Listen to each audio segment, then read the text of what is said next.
So now we are talking flash. So my assumption is you just started out with flash photography. You are at the beginning of flash photography and you are now overwhelmed, okay? And there is a dedicated chapter on how I see flashes, how I'm choosing flashes. So I just now want to give you my experience, or to explain you my experience and my story basically about flash photography. I started out with a standard speedlight.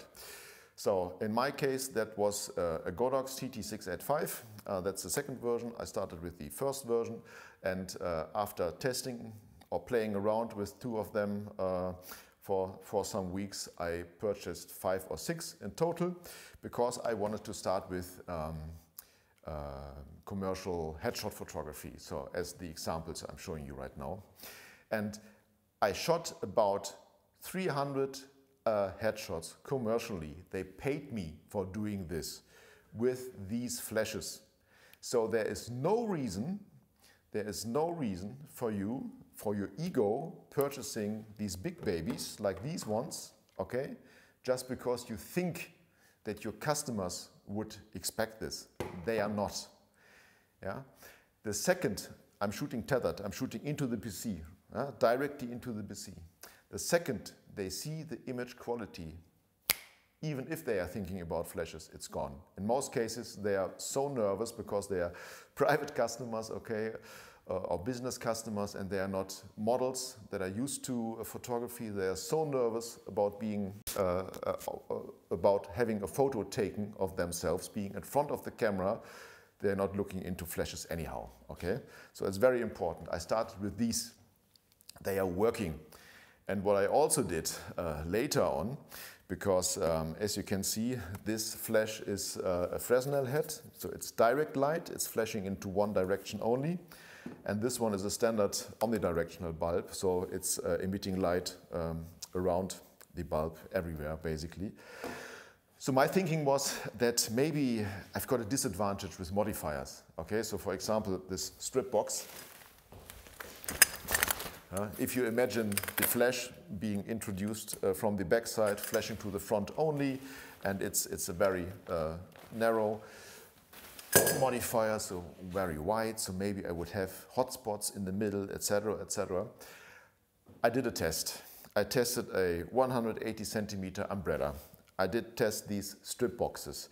I did test beauty dishes, octaboxes, etc. What I did, I compared this flash with this flash in the same modifier, and I was taking measurements with my light meter. The interesting thing is that there was nearly no difference. The light pattern was a little bit different, but there was no rule of thumb which one was better and which one was worse. So the funny thing is, for example, in the 180 centimeter umbrella, it was equal. Okay, so this one is weaker than this flash. Okay, so if you would like to have the same light output, you would have to change, it's not possible, you need to change your ISO on the camera maybe, okay, if you're going with the same settings otherwise. But from the light dispersion, it was identical. The beauty dish had a small pattern, so like the front side and the so when flashing like this, you had more light over here than over here, but just a tiny bit, and you couldn't see it on the image, so I made a test shot with it. And it's also a good thing to know, because maybe you want to have a stronger fall off, so you can work with this also creatively, right? But it wasn't a big difference. I also had one of these strip boxes. That's a small one, that's just 90 centimeters. I also got a 150 centimeter one. There you had quite a huge difference, okay?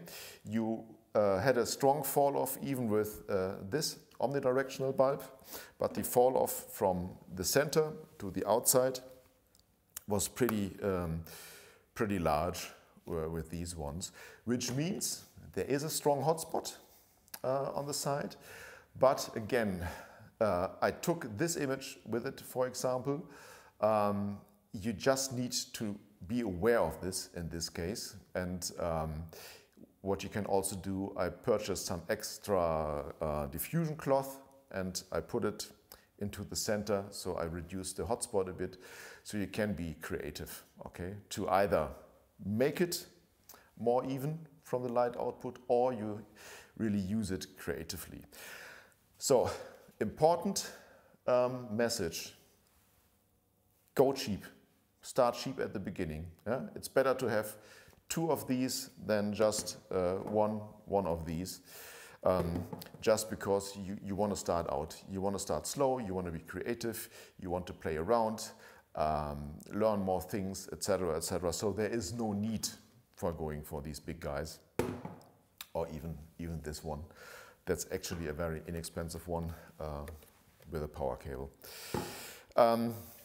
Then later on, if you're going to grow, take a look at the flash chapter, the later one, where I explain how I look at flashes. And I just want to encourage you, put your ego aside. If you're going commercial, depending on what you're doing, if you need a strong power output, which wouldn't allow to go with speedlight, it's fine.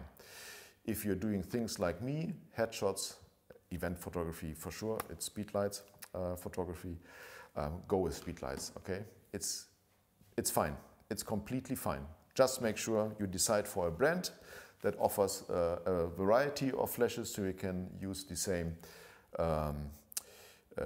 trigger system, etc., etc. So that's very important.